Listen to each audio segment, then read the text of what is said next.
Et c'est du rouge qui s'affiche à Wall Street en ce début de semaine. Les investisseurs ont joué la prudence avant une semaine qui s'annonce chargée en données macroéconomiques dans le secteur de l'immobilier notamment et sur le front de l'emploi. Et puis les marchés vont guetter les rendez-vous clés de la semaine avec la réunion des trois principales banques centrales.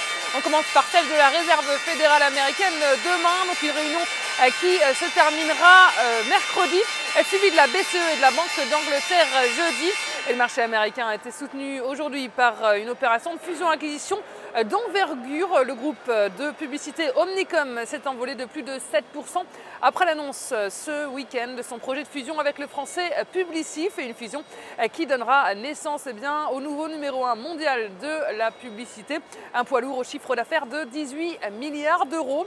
Et c'était une journée calme sur le plan des statistiques. Le seul chiffre américain du jour a déçu.